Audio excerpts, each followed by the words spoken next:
Tegaskan pada hatimu yang paling dalam tanpa keraguan sedikit pun bahwa seluruh orang, alladzina itu mencakup semua tanpa kecuali, disebutkan 1080 kali dalam Al-Quran. Isim mausul dengan makna jama', konjungsi kata sambung, menyambungkan sifat doa dengan sifat kebertuhanan, mencakup objek tanpa kecuali, laki-laki, perempuan, besar, kecil, sepanjang dia makhluk manapun. Tegaskan pada dirimu yang paling dalam. Orang-orang yang merasa sombong sehingga menyimpulkan tidak perlu berdoa, menyimpulkan bahwa ia tak punya kebutuhan untuk memohon, maka disifati oleh Allah Subhanahu wa ta'ala bahwa dia keluar dari ruang ibadah. Doa digolongkan dengan ibadah. Ditegaskan dalam kalimat ayat ini, innalladzina yastakbiruna an ibadati. Doa disifati dengan ibadah. Artinya ketika kita sedang berdoa dalam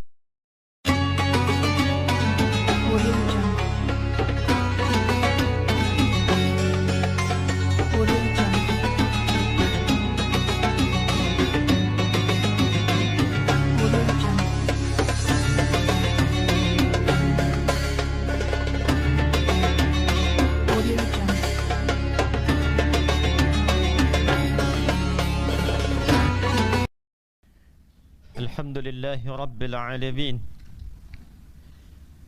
Alhamdulillahi alladhi farada alayna al-jumu'ata linakuna minadh dhakirin. Fanahmaduhu ta'ala ala hadhihi an-ni'mati al-'azimah. Thumma nusalli wa nusallimu ala al-habibil karim, rasulina wa nabiyyina wa sayyidina Muhammadin al-amin, wa ala alihi wa sahbihi wa dhurriyyatihi wa ummatihi ila yaumiddin. Amma ba'd, faya ibadallah, ahbaballahi wa ahbaba rasulihi sallallahu alaihi wasallam, usi nafsi wa iyyakum bitaqwallahi faqad fazal muttaqun. Fala tamutunna illa wa antum muslimun. Faqala ta'ala, يا أيها الذين آمنوا اتقوا الله حق تقاته ولا تموتن إلا وأنتم مسلمون. نشهد أن لا إله إلا الله وحده لا شريك له ونشهد أن محمدا عبده ورسوله الذي لا نبي بعده. Hadirin jamaah Jumat rahimani wa rahimakumullah. Mengawali khutbah ini, khatib ingin mengajak kita semua tanpa kecuali untuk meningkatkan syukur pujian kita kepada Allah Subhanahu wa ta'ala. Alhamdulillah, kita masih diberikan kenikmatan dan kesempatan serta kemampuan untuk menunaikan ibadah Jumat berjamaah di tanggal 15 bulan Al-Muharram 1447 Hijrah, bertepatan dengan 11 Juli 2025 Masehi. Semoga Jumat kita kali ini diridhai dan diberkahi oleh Allah Subhanahu wa ta'ala. Hadirin, di antara fitrah yang Allah lekatkan pada setiap hamba ketika tercipta adalah fitrah kebertuhanan, yang diantaranya ditunjukkan dengan kebutuhan makhluk terhadap Khalik. Ekspresi akan kebutuhan ini ditampilkanlah dalam apa yang sering kita sebut dengan doa. Maka doa di dalam Islam bukan sekedar gambaran akan ekspresi permohonan, ungkapan kebutuhan dari sosok yang rendah kepada yang tinggi, tapi sekaligus mengkonfirmasi keberhambaan kita dan kebertuhanan kita kepada Allah Subhanahu wa ta'ala. Ketika seseorang berdoa, ini menunjukkan dia adalah makhluk. Ketika seseorang berdoa, ini menegaskan bahwa dia punya kebutuhan. Dia makhluk, butuh kepada Khaliq. Untuk itulah doa digolongkan oleh Al-Quran kepada bagian ibadah, yang sekaligus menunjukkan kebertuhanan dan keberimanan kita kepada Allah Subhanahu wa ta'ala. Berfirman Allah menegaskan tentang makna ini di dalam surah Ghafir, surah ke-40 di ayat ke-60. Allah Subhanahu wa taala berfirman ba'da a'udzu billahi minasyaitonir rajim. Bismillahirrahmanirrahim. Wa qala rabbukum ud'uni astajib lakum. Innal ladzina yastakbiruna 'an ibadati sayadkhuluna jahannama dakhirin. Dan Rabbmu sekalian berfirman, menegaskan, menyampaikan, ud'uni, berdoalah kepadaku, ekspresikan kebutuhanmu, sampaikan keperluanmu, dan bentuknya spesifik. Ini menunjuk pada bentuk personal Allah Subhanahu wa ta'ala, untuk menunjukkan bahwa doa yang spesifik itu, doa yang peluang terbesarnya terkabul itu, doa yang sejatinya harus ditujukan itu adalah doa yang sesungguhnya perlu kita sampaikan pada objek yang satu, yaitu yang dipertuhankan Allah Subhanahu wa ta'ala. Astajib lakum, ketika doa ini disertai dengan keyakinan dengan bertuhan, disertai dengan rasa beriman, maka Allah menyampaikan konsekuensi janjinya. Setiap doa itu pasti aku akan kabulkan, pasti aku akan kabulkan. Statement yang tegas, singkat, padat, dan jelas. Statement Rabbani. Dan menariknya setelah itu Allah menyampaikan, innal ladzina yastakbiruna an ibadati.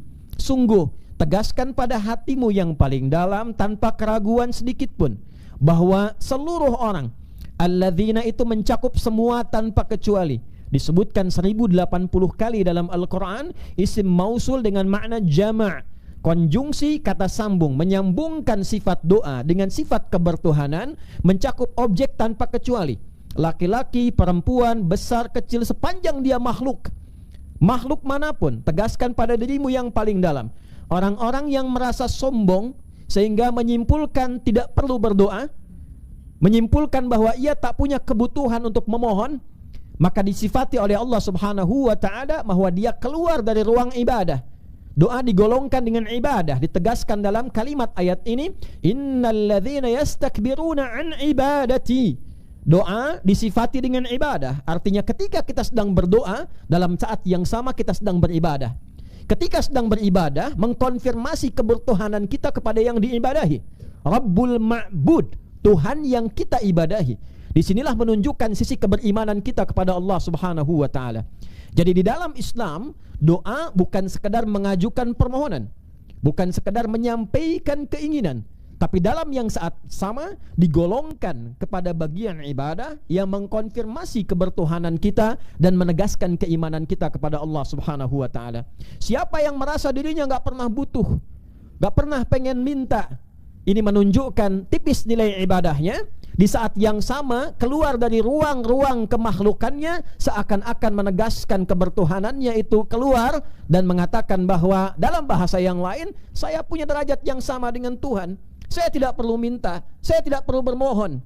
Sayadkhuluna jahannama dakhirin. Maka orang-orang yang berada levelnya, dia menilai levelnya di atas kemakhlukannya, maka Allah siapkan satu porsi, satu tempat, satu kondisi di neraka jahanam dengan keadaan yang sangat terhina.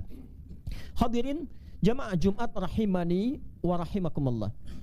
Yang kita tarik dalam pembahasan khutbah Jumat yang singkat dan padat ini adalah dua bagian penting dari ayat ini. Yang pertama, sebaik apapun kondisi yang kita rasakan, sehebat apapun capaian yang bisa kita raih, status apapun yang melekat pada diri kita, pada akhirnya sepanjang kita makhluk tidak akan pernah terlepas dari sifat dan karakteristik kemakhlukan kita, yaitu kita pasti butuh bermohon. Sepanjang kita makhluk, sepanjang kita sifatnya manusia, makhluk apapun itu, pada puncaknya pasti ada titik di mana kita mesti bermohon, di mana titik kita mesti meminta. Bahkan semua nabi, senabi-nabinya nabi, serasul-rasulnya rasul tetap meminta dengan fitrah kemakhlukannya. Karena nabi bukan Tuhan, rasul bukan Tuhan, melekat sifat kemakhlukannya, maka dia pun berdoa. Nabi Adam alaihi salam, manusia pertama yang diciptakan, dipilih oleh Allah. Innallaha astafa Adam, Allah memilih memuliakan Adam alaihi salam. Ali Imran ayat 33. Bahkan ditempatkan di surga sementara khusus sebelum turun ke bumi untuk memulai misi sebagai khalifah di bumi. Wa qulna ya Adam uskun anta wa zaujukal jannah. Al-Baqarah ayat 35. Tapi tidak melekatkan status terpilih dan keistimewaan itu untuk berlepas dari doa. Beliau tetap berdoa. Dan doanya diabadikan, viral saat ini dan sering kita bacakan. Rabbana zalamna anfusana wa illam taghfir lana wa tarhamna lanakunanna minal khasirin. Adam dibalik kemuliaannya, keistimewaannya, tetap merasa sebagai makhluk yang mungkin ada salahnya. Lalu mencontohkan kepada kita bagaimana beliau berdoa dengan khusyuknya. Dan di sampingnya ada nenek moyang kita Sayyidah Hawa alaihissalam, dan keduanya bermohon.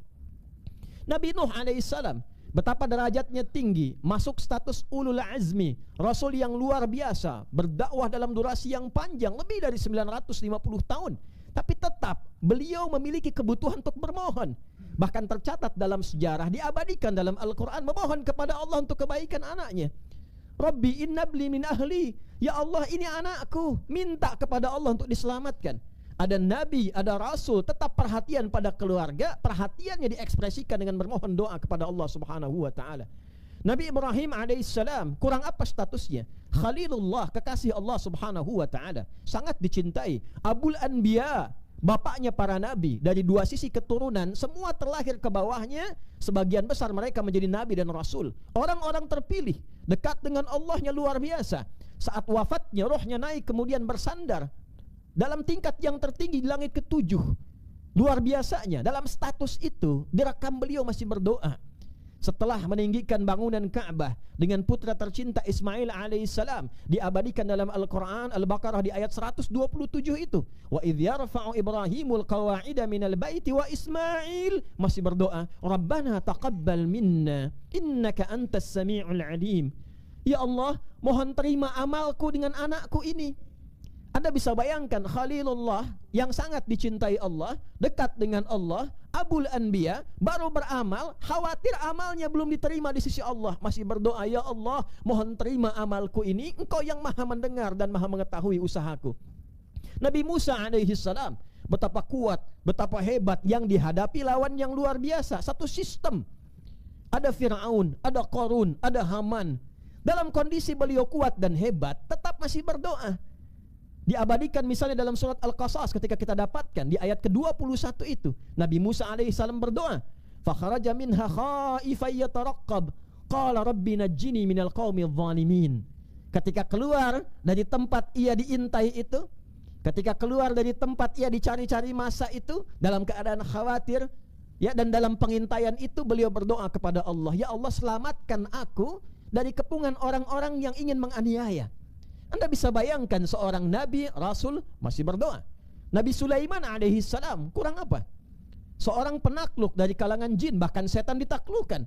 Menaklukkan awan, berbicara dengan binatang, menggerakkan alam semesta dengan izin Allah Subhanahu wa taala dengan batas tertentu yang tidak ditemukan oleh orang-orang sebelumnya dan didoakan tidak terjadi pada orang setelahnya. Tapi itu pun tidak mengungguli nanti kemuliaan dan keistimewaan serta kehebatan Nabi Muhammad SAW. Maka dalam kondisi demikian pun beliau tetap berdoa.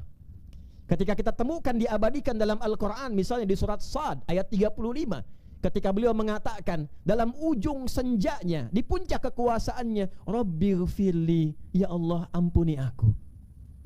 Beliau masih bermohon, takutnya memberikan keputusan yang tidak adil, kebijakan yang salah. Anda bayangkan, penguasa lautan, penguasa daratan, penakluk setan, pengekang jin, bisa bicara dengan binatang, masih mohon kepada Allah, ya Allah ampuni aku. Wahabli mulkan la yambagi li ahadin min ba'di. Dan anugerahkan aku, tetapkan kedudukanku ini yang paling tinggi yang tidak diberikan pada setelahku. Innaka antal wahhab, sungguh engkau yang memberi tanpa batasan. Yang didahulukan itu permohonan ampunan dibandingkan kekuasaannya, karena dikhawatirkan punya kuasa yang melahirkan kesalahan dan tidak mendapatkan ampunan Allah Subhanahu wa taala. Nabi Isa alaihissalam, luar biasanya, mukjizatnya, tangannya dengan izin Allah mengurap menyembuhkan penyakit, dipanggil dengan izin Allah, memanggil dengan izin Allah, biiznillah, yang meninggal kemudian bisa hidup kembali dengan izin Allah. Tapi tetap menegaskan bahwa beliau makhluk, beliau bukan Tuhan. Diabadikan di Quran surah Al-Maidah, surat hidangan itu, di ayat ke-114, Allahumma rabbana anzil alaina ma'idatan minas sama' takunu lana 'idan li awwalina wa akhirina wa ayatan mink. Masih bermohon, ya Allah, dengan segala ketawaduanku sebagai makhluk, aku hamba-Mu, murid-muridku minta pembuktian aku sebagai nabi dan rasul. Mereka minta hidangan dari langit, ya Allah turunkan hidangan dari langit sebagai tanda bahwa Engkau Tuhan, aku hamba. Engkau Tuhan, aku Rasul-Mu. Maka diturunkan oleh Allah Subhanahu wa ta'ala. Nabi Adam berdoa, Nabi Nuh berdoa, Nabi Ibrahim berdoa, Nabi Musa berdoa, Nabi Isa berdoa, Nabi Ayub diuji dengan sakit berdoa, Nabi Yunus masuk ke perut ikan yang besar berdoa. Nabi Muhammad sallallahu alaihi wasallam mengakumulasi seluruh doa yang disampaikan para nabi, ditunjukkan dalam kehidupan, dipraktekkan dalam kehidupan kita selama 24 jam, sehingga Anda tidak akan pernah menemukan umat di muka bumi yang setiap aktivitasnya beriringan dengan doa kecuali umatnya Nabi Muhammad sallallahu alaihi wasallam. Bangun tidur kita sudah punya doa, berpakaian kita punya doa, makan kita punya doa, doa makan dan setelah makan berbeda doanya, masuk ke toilet kita punya doa, keluar toilet kita punya doa, masuk masjid kita punya doa, keluar masjid kita punya doa. Dulu orang doa terbatas, umat Nabi Muhammad spesial, seluruh bagian aktivitasnya melekat doa di dalamnya, untuk mengkonfirmasi bahwa Nabi saking cintanya kepada kita menginginkan setiap aktivitas kita selalu tersambung dengan Allah dan menegaskan bahwa kita adalah makhluk. Jadi semua gerak langkah kita ibadah. Makan jadi ibadah, minum jadi ibadah, bekerja jadi ibadah, berumah tangga jadi ibadah, berpakaian jadi ibadah. Tidak ada satupun kegiatan umat Nabi Muhammad sallallahu alaihi wasallam kecuali di dalamnya terletak nilai-nilai ibadah. Dan menariknya, ketika ini dipraktekkan, seluruh kegiatan dikoneksikan dengan sifat kebertuhanan kita kepada Allah. Apa jawaban Allah? Astajib lakum. Aku akan jawab seluruh harapan dan kemudahanmu. Anda bekerja bukan hanya sekedar datang, tingkatkan kemampuan, keluarkan kepakaran, tapi diisi dengan muatan doa terbaik. Harapannya dikoneksikan dengan kebermohonan kepada Allah. Minta kemudahan, minta kelancaran, minta perlindungan, minta kebaikan. Apa jawab Allah? Astajib lakum. Aku kabulkan. Aktivitas kehidupan dunia berupa rutinitas yang diiringi dengan doa untuk terkoneksi dengan Allah, maka berubahlah rutinitas menjadi ibadah. Maka jika semua dilakukan karena Allah menjadi ibadah, ibadah itu jangan dipersepsikan dengan hal yang sempit. Hanya sholat saja, tidak saudara. Hanya baca Quran saja, tidak. Spesial umat Nabi Muhammad, semua aktivitasnya ibadah. Dan rahasia di balik itu bukan ingin membebani kita, ringan. Niatkan karena Allah, makan karena Allah, jadi suami karena Allah, jadi ayah karena Allah, bekerja karena Allah. Kalau Anda koneksikan, apa jawaban Allah? Astajib lakum. Semua harapanmu, semua cita-citamu, selama itu baik untuk duniamu dan akhiratmu, pasti aku jawab. Silahkan Anda cek, hadirin. Tidak ada satupun umat Nabi Muhammad yang ngaji dengan Rasulullah, semua profesinya, kecuali mereka sukses. Anda boleh cek dengan profesi apapun. Yang pebisnis sukses, yang pengajar sukses, yang birokrat sukses, yang karir di militer sukses, karir di kepolisian, kalau istilah kita sekarang Kamtibmas sukses. Tidak ada satupun sahabat Nabi yang tidak sukses. Semua sukses. Astajib lakum. Sekarang pertanyaannya, sampai kita duduk mendengarkan khutbah ini di Jumat, sudahkah seluruh aktivitas kita menjadi ibadah? Memandang kita ibadah, bicara kita ibadah, mendengar kita ibadah, bekerja kita ibadah. Atau jangan-jangan selama ini semua kegiatan kita hanya rutinitas saja. Lalu setelah kita mendapatkan kesulitan baru keluar minta, ya Allah mudahkan, ya Allah ringankan. Lalu kemudian Anda menyimpulkan, ya Allah kok belum dijawab juga, ya Allah kok belum terkabul juga. Allah tanya balik, Anda minta itu dengan niat ibadah atau bukan? Minta proyek Anda dilancarkan itu niatnya untuk ibadah atau cari dunia semata? Kalau cuma cari dunia, jangankan Anda, yang belum beriman pun minta juga. Maka yang berlaku bukan hukum Rabbani, yang berlaku hukum kauni. Hukum kauni itu hukum umum yang Allah lekatkan dalam kehidupan, yang bila dikerjakan hukum Allah berlaku. Contoh, Anda kalau belajar pasti pintar. Jadi untuk pintar tidak diperlukan iman. Yang penting Anda belajar serius, Anda pintar. Jangan Anda katakan, ya Allah dia nggak beriman, kenapa pintar? Dia belajar, saudara. Itu namanya hukum kauni. Iman menjadikan kepintaran dibimbing oleh takwa sehingga berkah. Itu bedanya. Itu hukum Rabbani. Anda ingin kaya.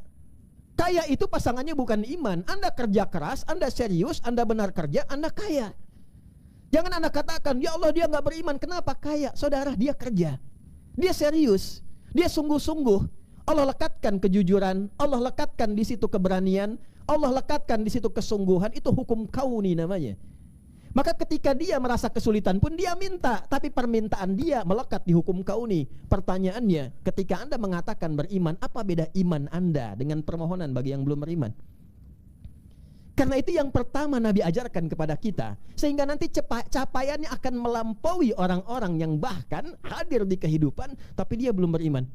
Anda silahkan cek, bagi Anda para pebisnis, silahkan Anda cek, keluarkan valuasi para sahabat yang berbisnis di masa Nabi, dan cek asetnya berapa dinilai bila sekarang. Itu terjadi.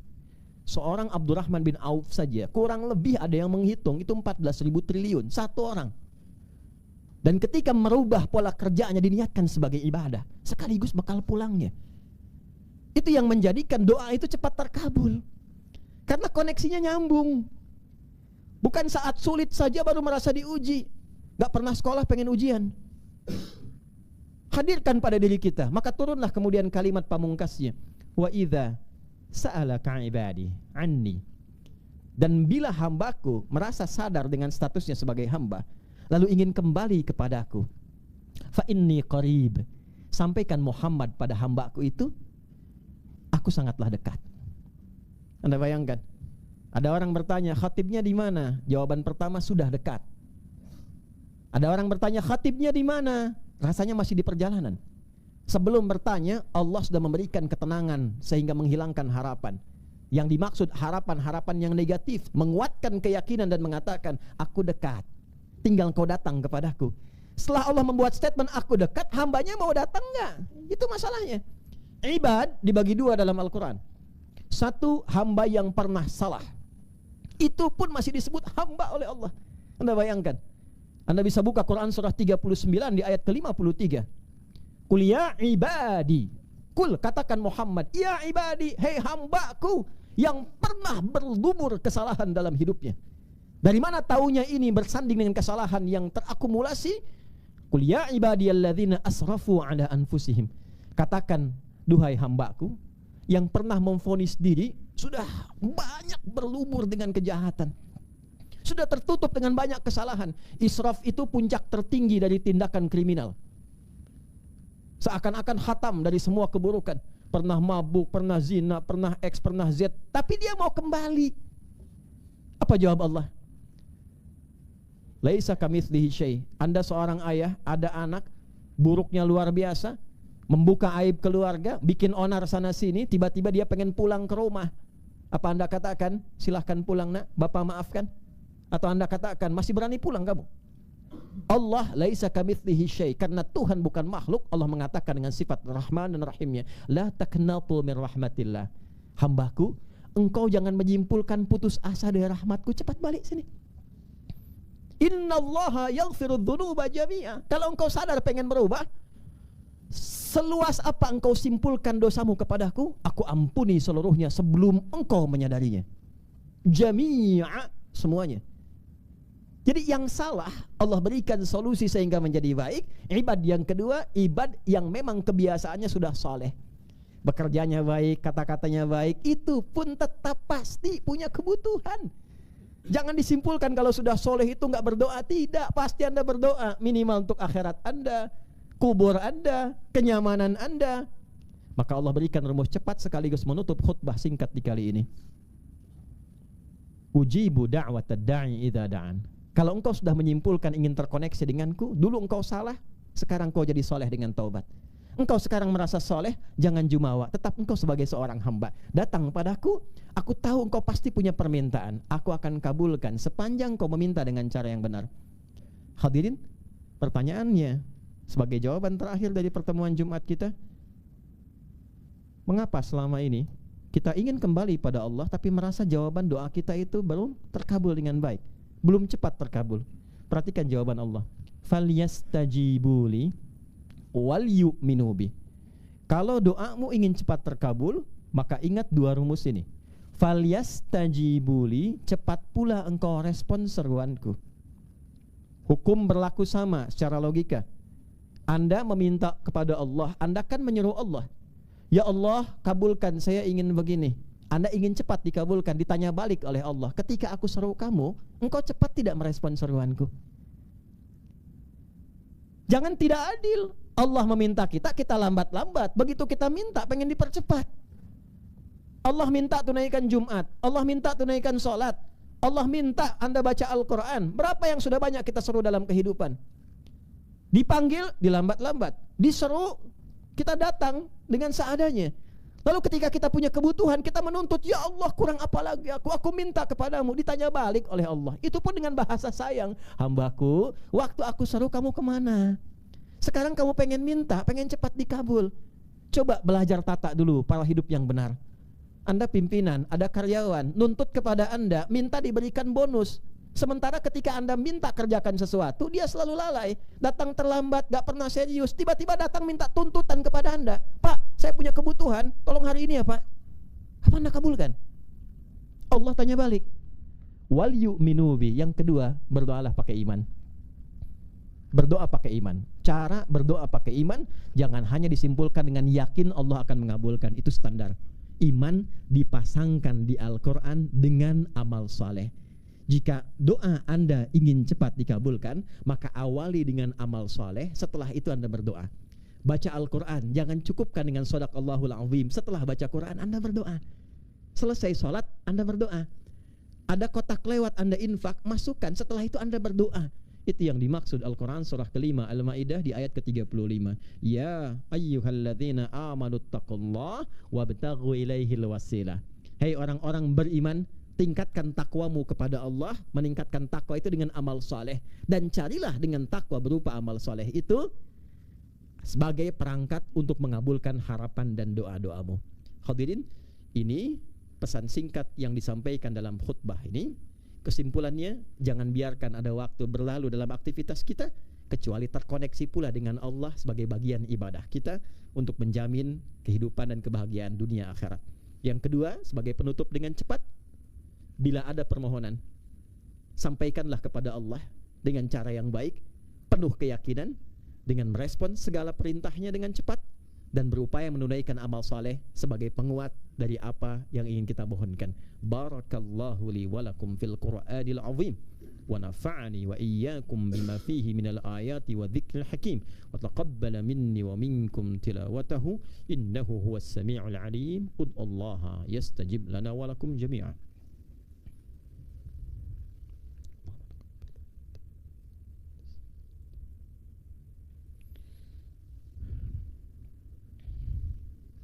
Alhamdulillah, wassalatu wassalamu ala rasulillah, nabiyyina wa sayyidina Muhammad ibn Abdullah wa ala alihi wa sahbihi ajma'in wa man walah. Nashhadu an la ilaha illallah wahdahu la sharika lah wa nashhadu anna Muhammadan abduhu wa rasuluhu alladhi la nabiyya ba'dah. Allahumma salli wa sallim wa barik ala hadha an-nabiyyil karim ar-rasulil amin nabiyyina wa sayyidina Muhammadin wa ala alihi wa sahbihi wa dhurriyyatihi wa ummatihi ila yaumiddin. Amma ba'du, fa ya ibadallah أحباب الله وأحباب رسوله صلى الله عليه وسلم أوصي نفسي وإياكم بتقوى الله فقد فاز المتقون فلا تموتن إلا وأنتم مسلمون. فقال تعالى يا أيها الذين آمنوا اتقوا الله حق تقاته ولا تموتن إلا وأنتم مسلمون. وقال تعالى إن الله وملائكته يصلون على النبي يا أيها الذين آمنوا صلوا عليه وسلموا تسليما. اللهم صل وسلم وبارك على حبيبك الكريم رسولك المصطفى الأمين نبينا وسيدنا محمد وعلى آله وصحبه وذريته وأمته إلى يوم الدين. اللهم اغفر للمسلمين والمسلمات والمؤمنين والمؤمنات الأحياء منا والأموات إنك سميع قريب مجيب دعوات ويا قاضي الحاجات اللهم ربنا لا تدع لنا في مقامنا هذا ذنبا إلا غفرته ya Allah ampuni seluruh jamaah Jumat hari ini ya Allah jangan biarkan ada satupun yang datang membawa dosa kecuali Engkau ampuni seluruh dosa-dosanya wala hamman illa farajtah jika ada yang datang membawa kegelisahan tenangkan hatinya ya Allah wala asiran illa yassartah jika ada yang datang membawa kesulitan apapun itu angkat dan hilangkan kesulitannya wala maridan illa syafaitah jika ada yang sakit mohon angkat dan sembuhkan penyakitnya wala dainan illa qadaitah jika ada satu di antara jamaah Jumat yang datang terlilit oleh utang piutang limpahkan rizki kepadanya untuk melunasi utang-utangnya Allahumma ya arhamar rahimin ati anfusana taqwaha wa zakkiha anta khairum man zakkaha anta waliyuha maulaha ya Allah bersihkan hati kami sucikan jiwa kami dari penyakit-penyakit yang kotor dan beri kami kemampuan untuk selalu menjadikan aktivitas kami tersambung kepadamu sebagai ibadah dalam menaatimu Rabbana ya khairan nasirin unsur ikhwatana fi Palestin fi kulli makanil mubtalin waj'al ahya'ahum mujahidin fi sabilik wa mautahum syuhada wa alhiqna ma'hum fi rahmatika ya arhamar rahimin ya Allah kami bermohon ya Allah anugerahkan pertolongan terbaik-Mu kepada saudara-saudari kami di Palestina dan di setiap tempat yang tengah mengalami musibah jadikan yang hidup di antara mereka para pejuang yang tangguh dan bila pun wafat jadikan mereka syuhada dalam wafatnya dan sertakan kami dalam kebaikan perjuangan mereka pada nilai kebaikan yang Engkau ridai ya arhamar rahimin Rabbana atina fid dunya hasanah wa fil akhirati hasanah wa qina adzabannar wa sallallahu ala sayyidina Muhammad wa ala alihi wa sahbihi ajma'in wa akhiru da'wana alhamdulillahi rabbil alamin عباد الله إن الله يأمر بالعدل والإحسان وإيتاء ذي القربى وينهى عن الفحشاء والمنكر والبغي يعظكم لعلكم تذكرون ولذكر الله أكبر والله يعلم ما تصنعون أقيموا الصلاة يرحمكم الله